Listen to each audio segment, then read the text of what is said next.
Hi friends, I'm Sana and I welcome you to my exclusive recipes channel. The days you couldn't get a pav bhaji right are behind you.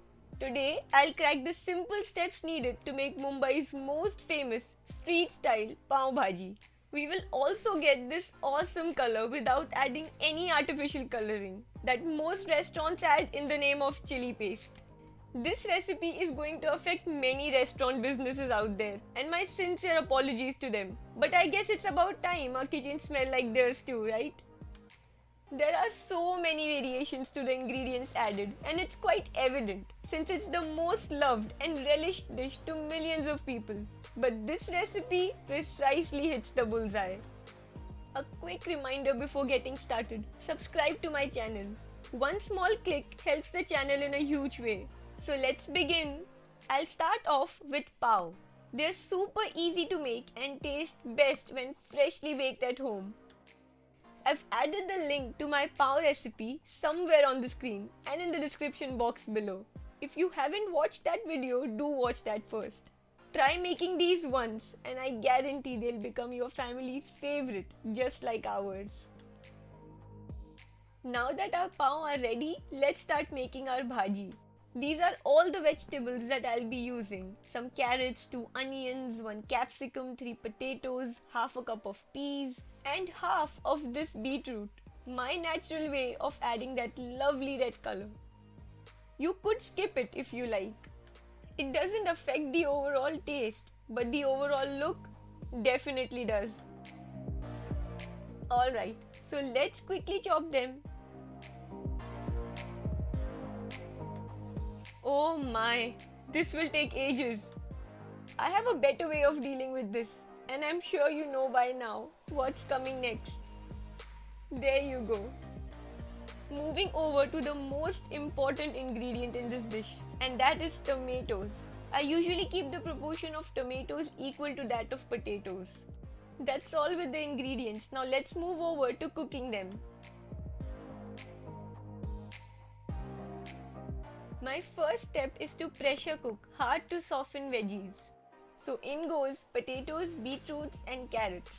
Instead of making the entire dish on a tawa, I'll take few steps that makes my life simple.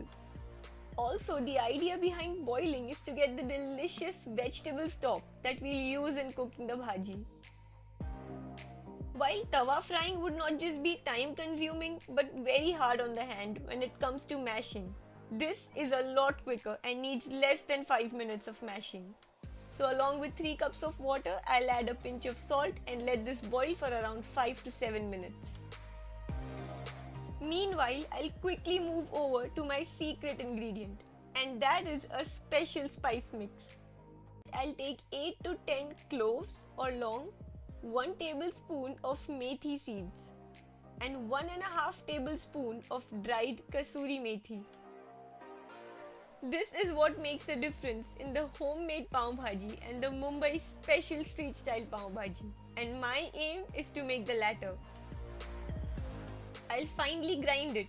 To this powder, add 1.5 tablespoon of any pav bhaji masala most conveniently available.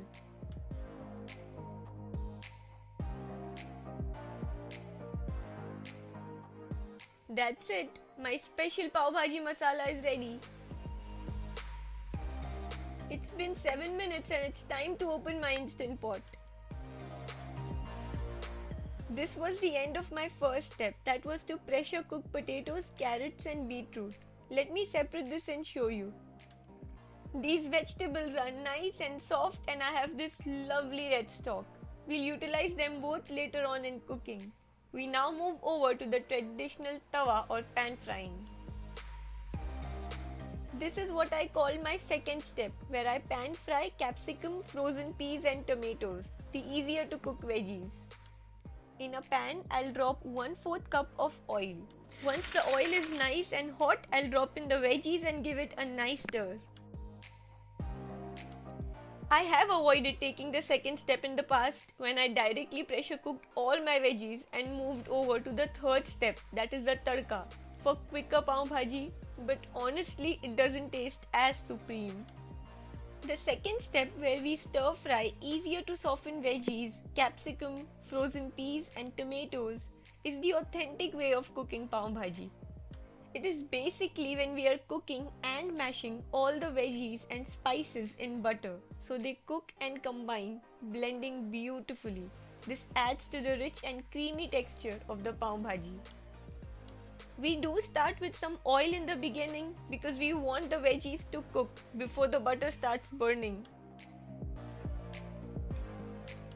So give this a couple of minutes, and when they start softening, we'll throw in chopped tomatoes.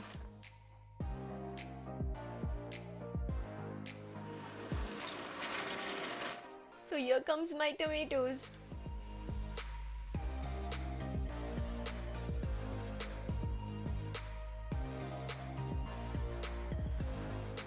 I'll quickly mix this, and whenever we add tomatoes, we always add some salt.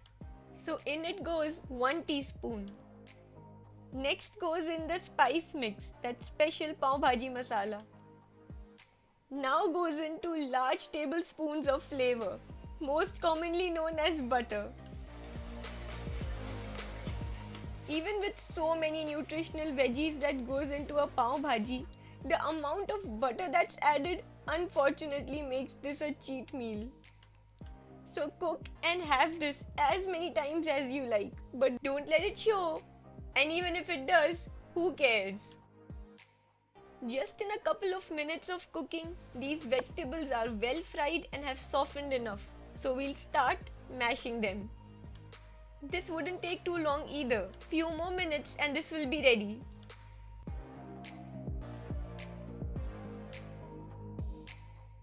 Tomatoes have released all its moisture, making it more easy and comfortable to mash. And there you go.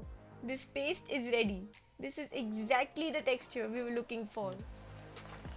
Now I'll add my pressure cooked veggies and continue mashing them. Since I already have a nice paste in the pan and these added veggies are super moist and tender, mashing them all in together becomes a cakewalk. This is precisely why I call my first step of pressure cooking a super helper and easy on the hand. Here it is, my veggie base is ready. Look at the lovely red color. All thanks to beetroot. It does make the bhaji come alive. Now we'll move on to the third and the final step, that is the tadka.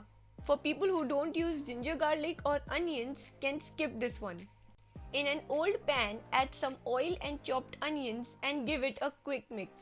We'll just fry this for a few seconds.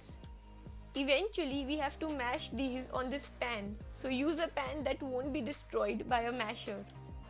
Next, I'll add 2 teaspoons of ginger garlic paste.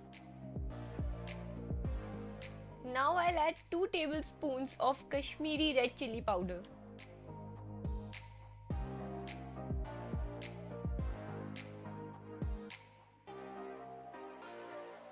Next goes in a teaspoon of pav bhaji masala and a teaspoon of salt.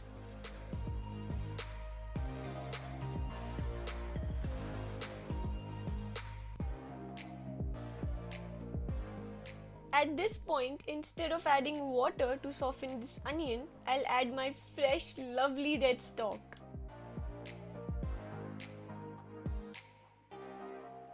While the stock softens my onions, I'll quickly mash them. This is what I end up with. Super awesome reddish tadka. Time to pour this yumminess on the bhaji.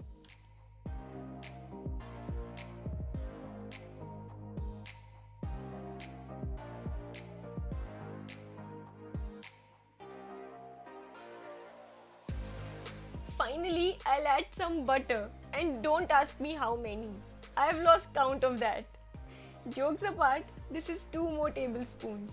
Overall, I have added 100 grams of butter into this bhaji. Lastly, I'll add in the remaining red stock to this.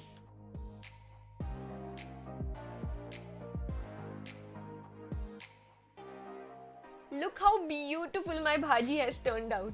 And the aroma, I wish I could attach that to this video to upload on YouTube. Unfortunately, I can't. You guys have to make it at home to know how lovely it truly is. Bhaji without an awesome pav is like marriage without a spouse. So let's quickly wrap this up with its partner. Ever wondered why your pav doesn't turn out restaurant style? Here's how they do it. In a pan, I'll drop some butter, a pinch of Kashmiri red chili powder, chopped coriander, and give this a quick stir. Now I'll press my fresh homemade pav in this yummy mixture. 10 seconds each side so that they absorb it all.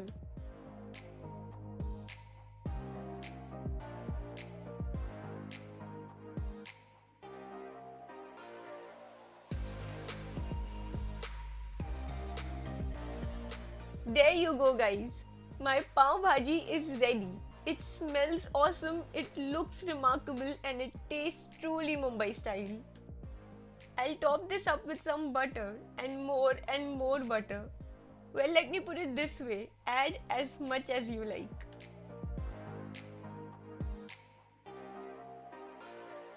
Do try my recipe and let me know how it turns out in the comment section below. Smash that like button before heading out so that this video reaches out to more people. Until next time,